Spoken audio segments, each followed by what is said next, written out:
Hello everybody, Jade Hamilton here, and today I'm joining in a couple of tags. I'm joining in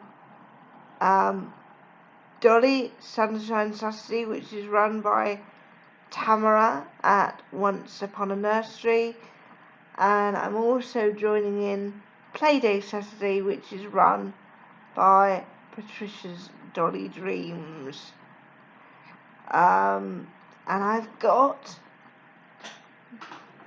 Miss Maya Adjua here with me. Now, Maya she's a gorgeous little girl, and she's got this gorgeous coral coloured, I think it's from Next originally.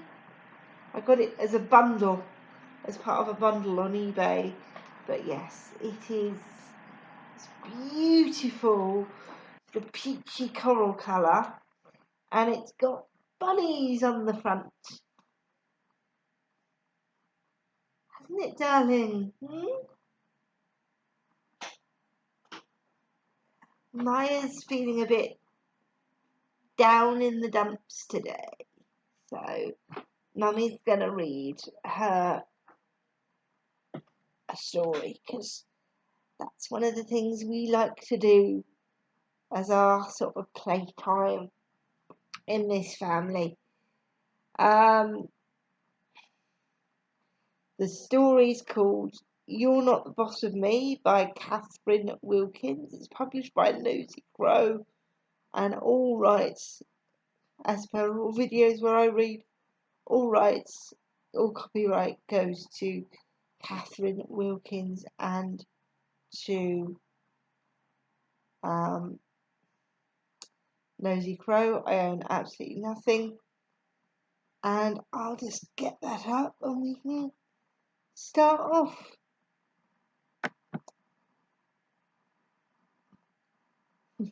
Sorry, I'm a bit up to high dough today. It's been a bit of a stressful week. And as to the hashtags, the Tamara's hashtag, the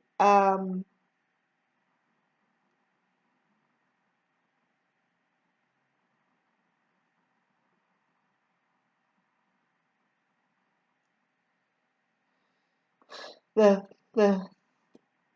thrust of Tamara's hashtag is that you put your name in an outfit. It can be any colour you want, any sort of thing you want, but you've just got to explain why you've put them in it now and why it makes you happy. Now, this little romper here, I love rompers on little cubs of any gender, boys, girls. I just think it makes them feel, look so sort of carefree, and it reminds me of the kind of things me and my brothers and my cousins, and I've got lots and lots of cousins, my extended family's huge, used to wear when they were little. And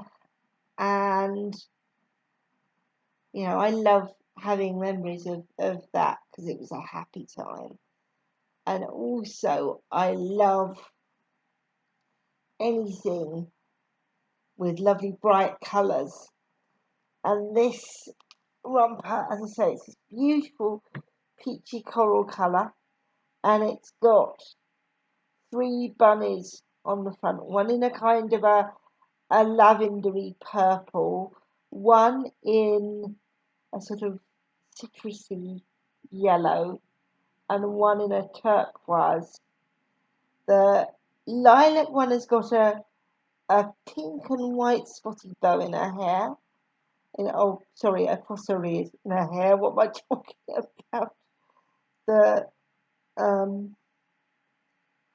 yellow one has got what looks like a little beauty spot on the side of their face, and the turquoise one has got glasses on that are the same colour as the romper.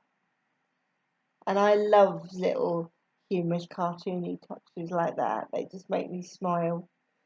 Um, and because Maya is so brightly coloured, she's almost day glow. She's so bright, aren't you, Poppet? She can get away with wearing lots of really beautiful, brightly coloured things, like my Freddie, who is also multicoloured. She can get away with wearing all sorts of lovely, bright and cheerful things. I'm so sorry, guys. I will get this story up in a second, I promise. Um,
right.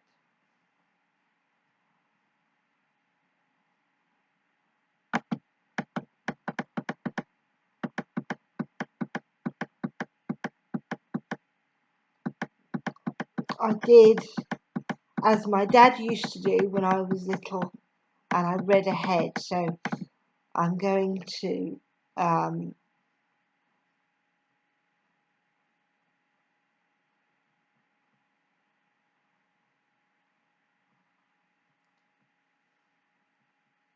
start back at the beginning.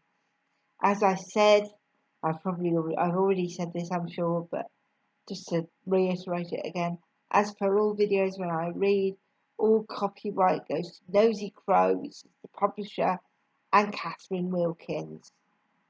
I own absolutely nothing.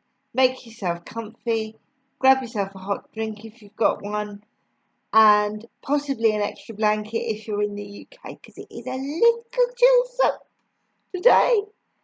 And we'll begin. Chapter 1. At 7 a.m., I am practicing my comedy eyebrows in the bedroom mirror when I hear the sound of smashing plates, and I know they've fallen, and I know it's because they've fallen off the draining board again. It's okay, I'll get the broom. I hear my mum yell from downstairs.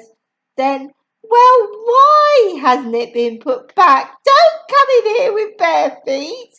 What on earth was he doing there?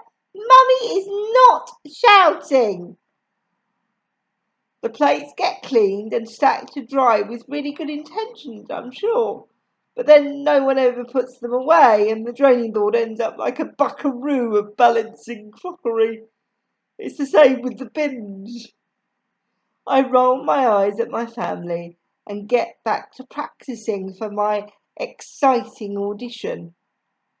I don't know if I will actually have to audition or not.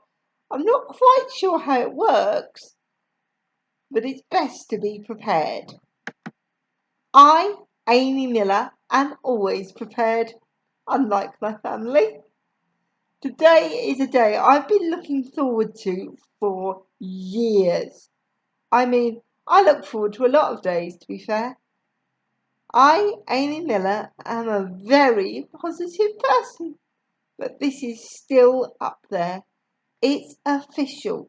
The list is opening for entries for the lower school comedy show.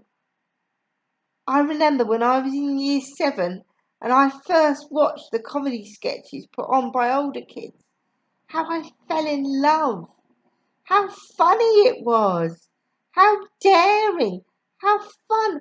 I couldn't wait to be a part of it.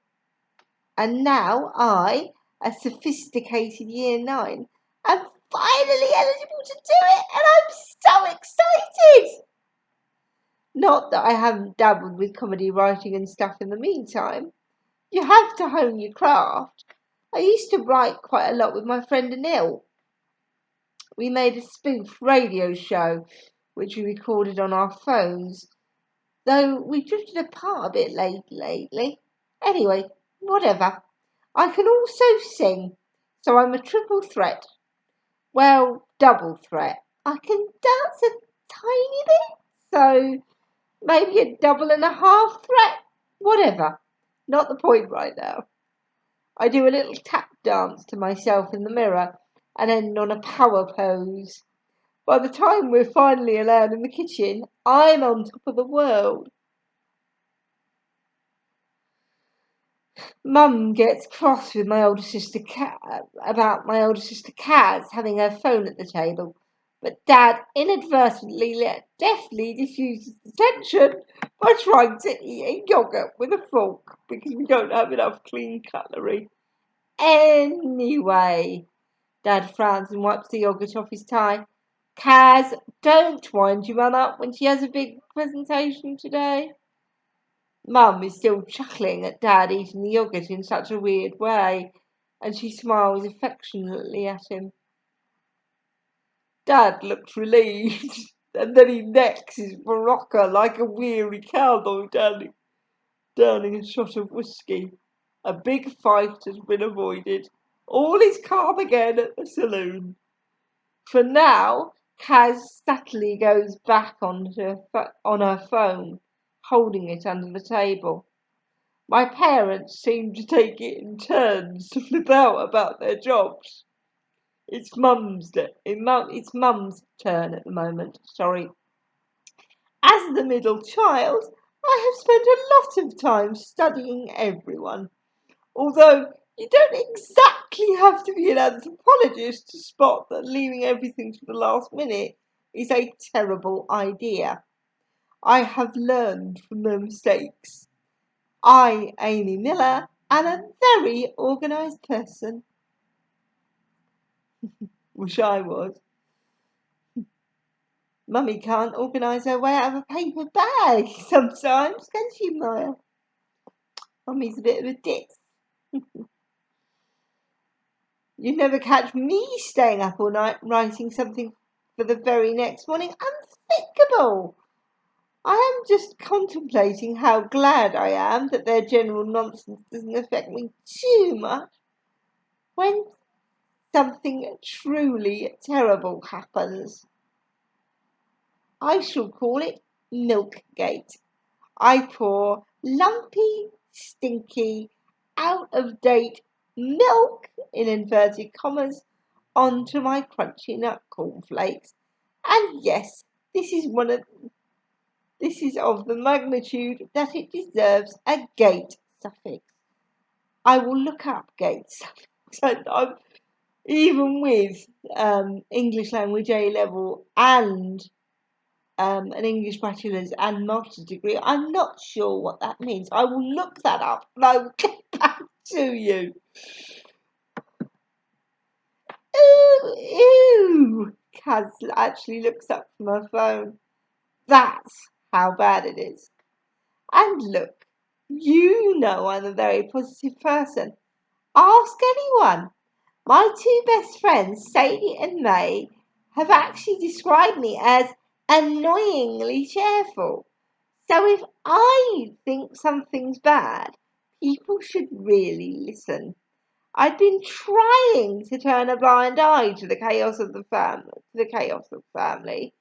I know everyone is busy and trying their best, but for some reason, this infraction cuts through the general noise. I am outraged.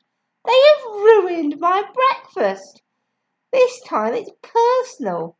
Okay, look, I addressed my parents seriously. This isn't cute anymore. This is officially an adverse childhood experience. You have crossed the line from narcissistic tendencies to outright neglect. I'm pretty sure if I rang Childline right now, you'd get arrested.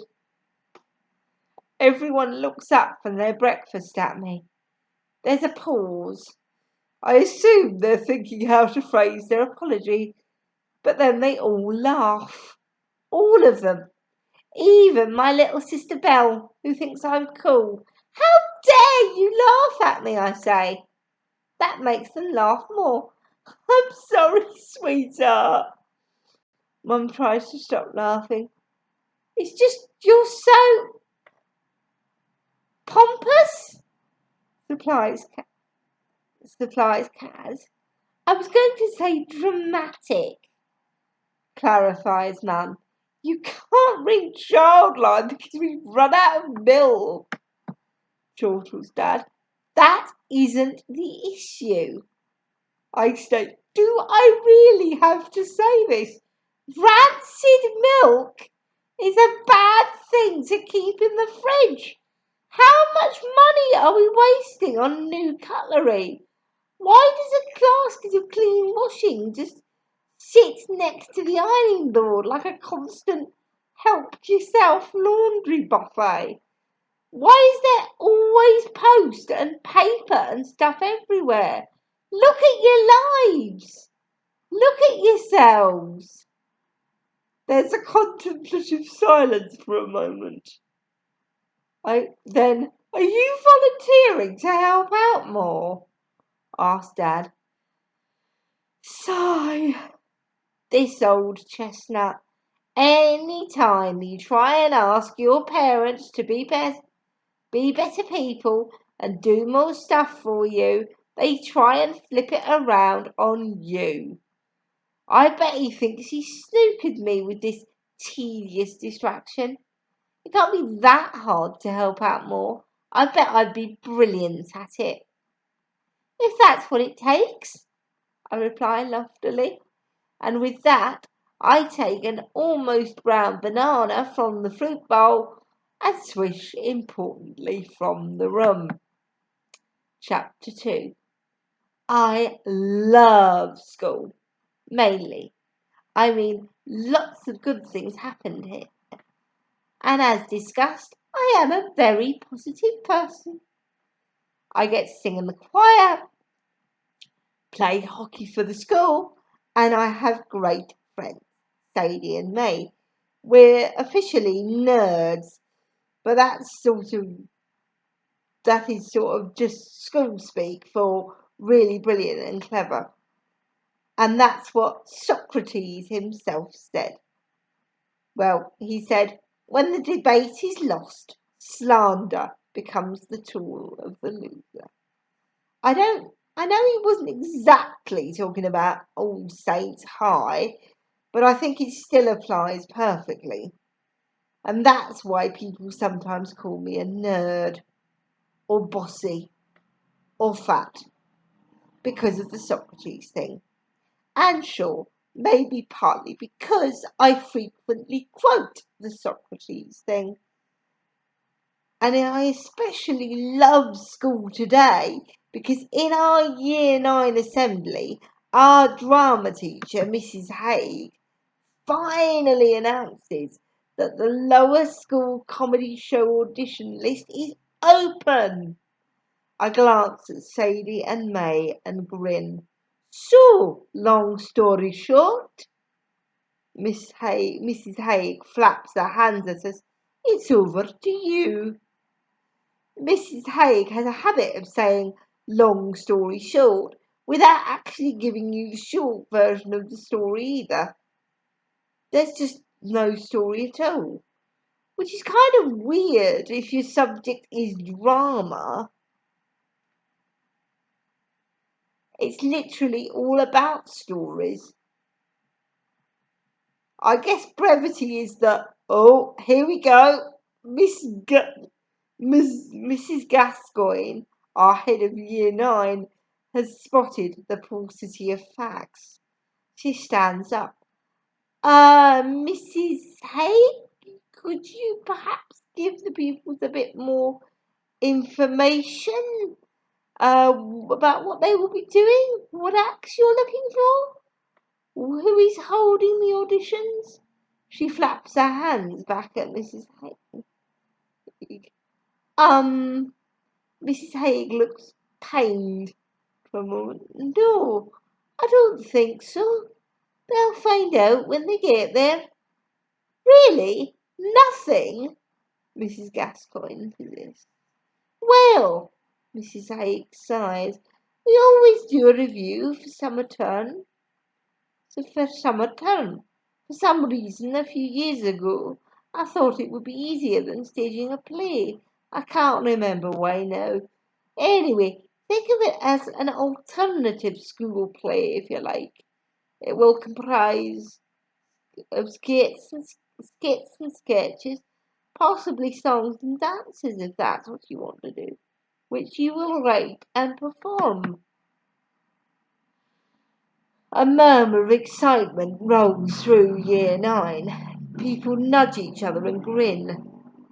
Some roll their eyes like they're above it, but lots seem excited. Time really does fly, doesn't it? Says Mrs. Hager. Said Mrs. Haig. Says Mrs. Haig absently. Oh my goodness, I need to put my teeth back in, I think. Okay, that's fine. Thank you, Mrs. Haig. Mrs. Gascoigne gestures for Mrs. Haig to come and sit back down. Mrs. Haig gives her this look that seems to say, oh, no? Oh, no? You want me to stop talking? Sadie, May, and I look at each other with curious amusement.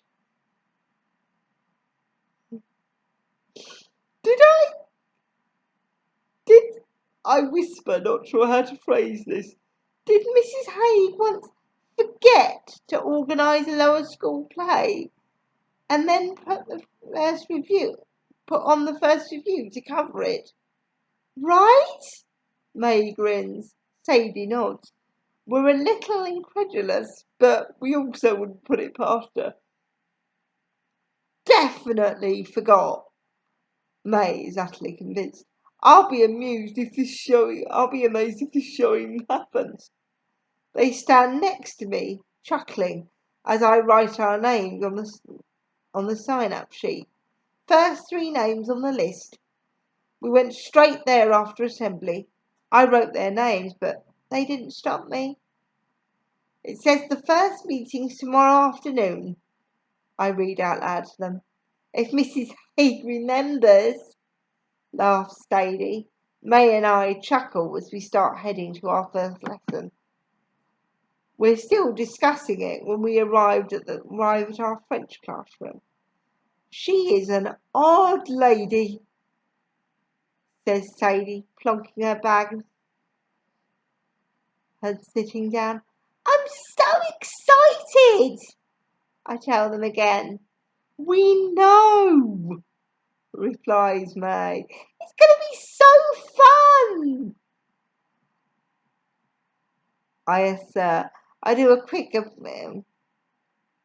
impression of Adele singing to show that I am showbiz. Then I sit down too. They shake their heads at me, chuckling. You're still coming with me, right? I ask them. We'll all do something. Yeah, sure, says May uncertainly. It'll be fun writing, says Sadie. I'm not acting or singing anything though. Well, no, agrees May. I could never do that. I'd be too embarrassed. Me too, says Sadie. They both shudder. I stare at them pityingly. It's so weird how you can never get embarrassed, says May. I mean, that's not quite true, but I do seem to have a different embarrassment threshold to them. They're quite shy and sort of want to keep their heads down at school, whereas I do an impression of Miranda Sings for good measure. I do it a teeny bit too loud. Shh! They both hush me, and then look around to see if anyone cares. Haters make me famous, I quickly add her catchphrase. Haters make me famous, I quickly add her catchphrase before acquiescing to their request to be quiet and inconspicuous like them. My restraint is too late. A few people in the classroom stop what they're doing to look at me, and some of them roll their eyes. Sadie and May look down, embarrassed. Oh yeah, you doing the review? A nearby boy called Riley asked. Yes, I reply factually.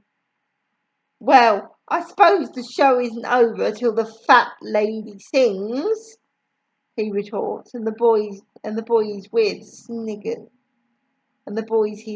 snigger. Classic Socrates thing in action. I roll my eyes.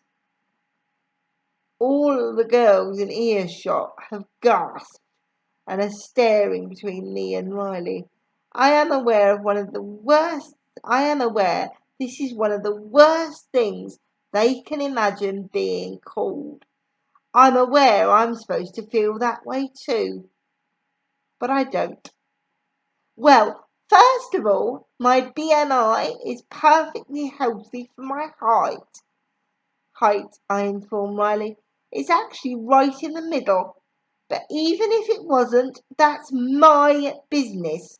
Second, yes, I may not be stick thin, like, for example, supermodel and influencer Ashley Eckland. But if Ashley Eckland and I were shipwrecked on a desert island together, my fat reserves would supply me with energy, which means I would survive longer and I'd be more likely to be rescued. So, bonjour la classe! Madame West has arrived. That's a shame. I'm pretty sure I was about to win that argument. Sadie and May have their hands over their faces and are peering at me through their fingers. They look like they want the ground to swallow them up. Poor Sadie and May. They just don't know how to handle school yet. Chapter 3. That night, I am so excited about tomorrow's meeting that I write down 6 ideas in my notepad that I spend 20 minutes ironing until the laundry buffet basket is empty. None of my family say anything when they get home. I'm going to see how long it takes them to notice that the ironing board has been put away and the iron a shirt as and when you need it reign of terror is over. I can slow play this. Apart from my mum, we're all sitting at the kitchen table doing our homework and waiting for dinner. Well, Kaz isn't doing her homework, she's on her phone. And my dad probably isn't doing homework. He's at home and tapping away on his laptop. And actually, Belle's homework seems to be mainly colouring. Occasionally, I miss being 8 because I loved all the colouring. But then I remember how sometimes I was bored, because actually colouring all the time isn't all that intellectually stimulating. Plus, it's important to have personal growth. I am a much more well-rounded person now. I came third in a short story writing competition last year and won a pen. I know all about the periodic table of elements.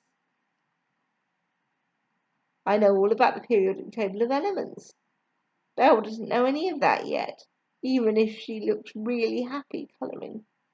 Lovely, Dad murmurs. I don't think he was really listening to my ripping yarn of how I stand up to the review. Yawn, says Kaz. not looking up from her phone. I guess she wasn't listening either. The front door bangs and Mum comes rushing in. Sorry, I'm here now, I'm ready. It went really well. It went really well today though. Thanks. It went really well today though. Thanks for waiting. She practically throws herself into her chair. Right, what are we having? Everyone looks at each other and slowly each comes out of their private oblivious coma as our eyes refocus, we're back in the room. Bang! Hypnotism over. Dad blinks at Mum. Oh, I haven't. I thought I wasn't even. He trails off.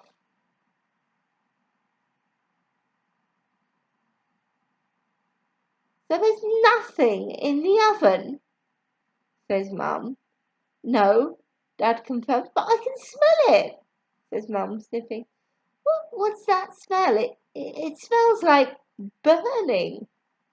Yes, what is that smell? Dad sniffs. I can smell it too. Belle gets up. Is that smoke? Says Kaz, pointing towards the giant archway that leads into the living room, which we can now see through because there is no ironing board blocking it. You're welcome. I stand up as well and see that there is indeed smoke rising from the carpet, from a very specific small patch of carpet that has an iron face down on it. Ah, okay, I think I know what happened here, I said. Dad strides over to the iron, turns it off at the socket, unplugs it, and lifts it up. Mum quickly drenches a tea towel and pats down the cremated area of carpet now that there's no live electricity.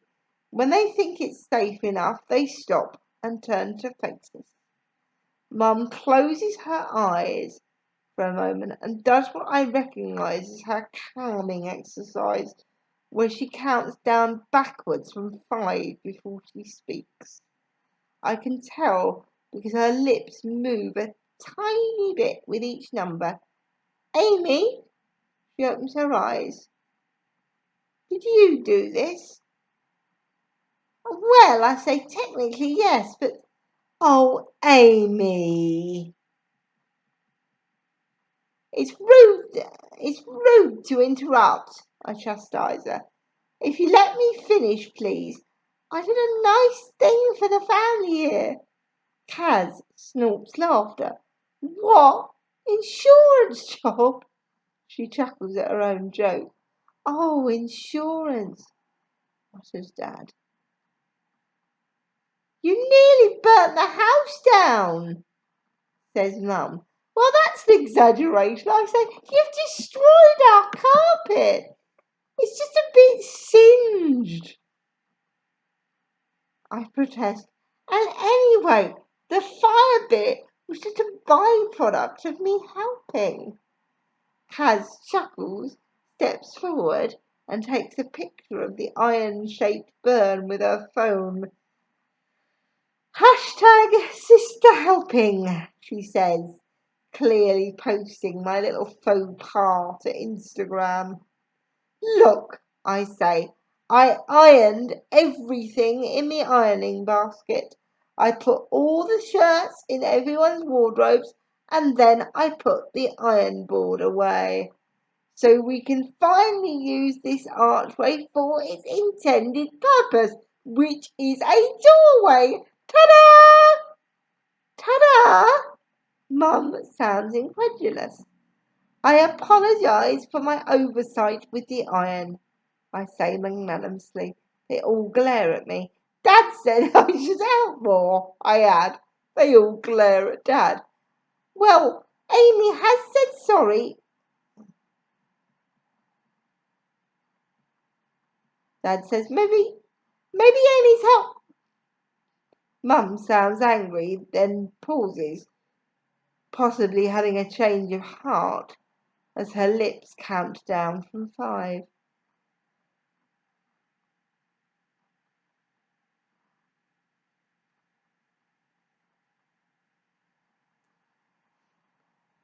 Thanks for trying, I guess, Amy. She finishes. You're welcome, I beam. So what's for dinner? So what is for dinner? Asks Belle. There's a frazzled pause. Then let's order fish and chips, says Mum. We cheer. You do it, she tells Dad. I'm going to get changed. Dad grabs his phone and we all sit back at the table and recommence homework. Amy, says Cash, where did you put the ironing board? I'm about to tell her the airing cupboard when we hear a loud noise, which sounds a lot like someone opening the airing cupboard and unexpectedly having an ironing board fall on top of them. The thing is, Amy, your mum has a black eye, says Dad, pouring fresh milk that I procured over his morning bowl of muesli. I survey the non-sludgy, non-stinky nature of it indignantly. Do you have anything to say? Mum says, standing over me, annoyed, putting on her earrings. I already said I was sorry loads. I said, anyway, I think it looks cool, I attempt. Mum, look at the positives. Now you can say wicked stuff like, you should see the other guy. Kaz splutters with laughter. I triple check the use by date on my yogurt, noting it. Cool! Mum is not amused. Cool! I'm supposed to give a talk about smooth conflict resolution today. I don't want to look like I've just started some kind of fight club. Well, good, because you just broke the first rule of Fight Club, says Kaz. What's the first rule of Fight Club? Asks Belle. You do not talk about it, answers Kaz. Belle looks confused. I said sorry. I say, it's truly not that bad, says Kaz. You've covered it pretty well with makeup. Mum sighs and takes a bite of toast while standing up. She'd be very cross if any of us ate while standing up. The hypocrite. She then addresses my dad. Please, can you do dinner tonight? Oh, you've hit your deadline now, though. Dad floundered. I thought that meant we could share the household stuff a bit more again. I've still got loads of other deadlines. Mum sounds stern. Well, I've still got loads of other deadlines, replies Dad, standing put out. It's a good old-fashioned standoff. The cowboys in the saloon brace themselves. It's sort of Dad's turn to freak out about his job, but it's difficult to argue that when Mum has a black eye. I could make dinner, I suggest. Everyone stares at me for a moment. So I do my go-to impression of this famous chef called Taffy. Taffy was briefly an it girl before I was born, and now she mainly does a version of fusion cooking where she puts together things that would never go, like cheese and ice cream or ketchup flavored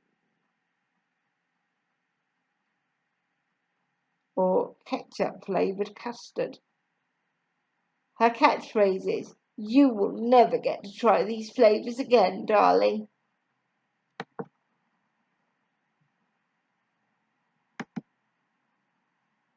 We always joke about how we would never want to. Me and Anil used to do a lot of bits about her. I do her catchphrase now. You will never get to try these flavors again, darling. My family chuckle. Okay, you're on, says Dad. But no licorice flavoured omelette or whatever, adds Mum. Naturellement, I reply. in a pretty good French accent.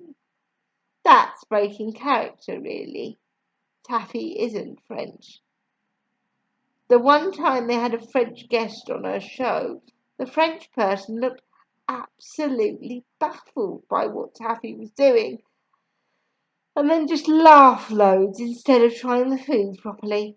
But anyway, I am now in charge of dinner. I am going to do a brilliant job. Preparation is key. As you know, I, Amy Miller, am a very prepared person. My friend Sadie's family have a slow cooker. Her mum just plugs it in the morning, chucks in a load of stock, beef chunks and veg, and when they get home 8 hours later, they have themselves a stew ready. That's what I'm going to do. Except we don't have a slow cooker, so I'm going to have to improvise. But that's okay. I, Amy Miller, am a very good improviser. Yes, and now that little joke only really makes sense if you know of the rules of improvisation. If you've ever come across Tina Fey's book, Bossy Pants, which I recommend you read if you haven't. It's great. Book full of great advice. But she talks about her time working with the Second City improvisation group in Chicago. And the big rule of improvisation she learnt while she was there was yes and. So if somebody suggests an idea, you can't go, oh, what do you want to do that for? That's daft. You've got to embrace the idea and take it along. So, yes and. So that's where that idea comes from.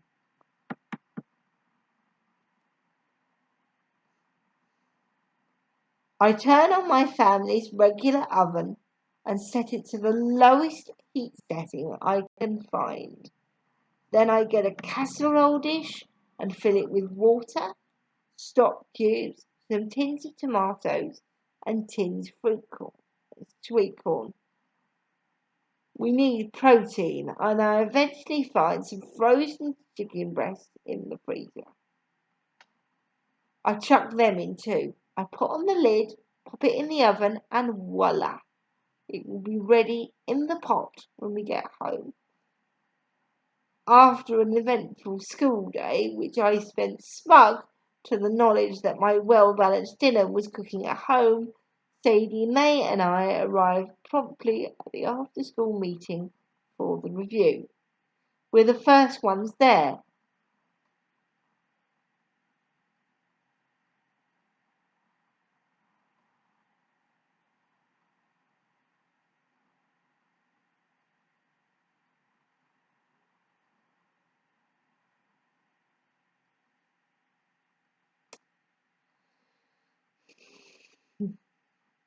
So I suggested we use the time to start planning sketches. We have some fun ideas. I suggest Taffy as she's on my mind with all my cooking today. Wait, what? Queries Sadie as May bursts out laughing. Go back one. You put everything in the oven like it's a slow cooker. I nod. Yes. Even though it's not actually a slow cooker, it's actually a normal, pretty hot oven. Presses Sadie. May can't stop giggling. I turned it down. I'm not stupid. I remind them. Have you really left the oven on all day with nobody home? With nobody home? May looks serious now, like it might not be that funny, or the genius idea I think it is. I start to feel a tiny bit nervous. I mean, that could just be the sketch, asked Sadie. May splatters laughter again. Just Amy trying to cook? All right, guys, come on. I chastise them and click my pen. I chastise them and click my pen to show I mean business. We need to start actually jotting down ideas. Okay. Sadie holds out her hands up in whatsoever. Let's do this. How about Taffy cooking school dinners? I suggest. Cool. Ooh, yeah, enthuses May. Yes, I like that. Sadie even looks slightly animated. I write it down. But there's nothing fusiony for her to do because it's already so weird, suggests May. We laugh and nod. She's like, let's add raisins to the potato salad. And the dinner ladies are like, way ahead of you, I say. Sadie and May burst out laughing. That's really good. Laughs Sadie. Write that down.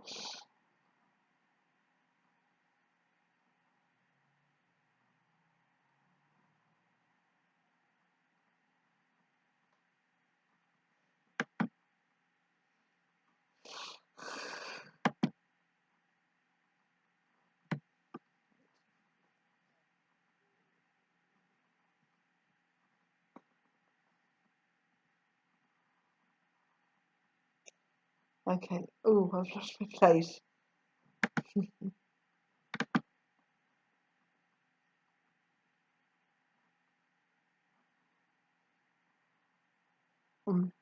Yes, I beat. Write that down. I beam with pride as I scribble furiously. I love making people laugh, especially on purpose. Yes, and why are there dried apricots in the meatloaf? Continues May. What's that about?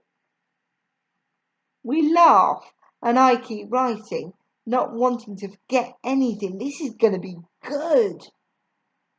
Sadie pats me on the back. You've actually got me ever so slightly invested in this. Well done. Just then, the noise of a siren goes past our school. Oh no! Amy's house is on fire! Jokes May. Sadie and May fall about laughing. They have to hold their stomachs to try and breathe. It's unseemly and a little unkind. But I laugh a bit too, because it is a bit funny. Pretty sure my house isn't burning down. Almost definitely. Right, so we're going to leave it there for today. Thank you so much, everybody, for watching, subscribing, commenting. It really makes my day when you do. And Maya and I will see you soon. Cheerio, everybody.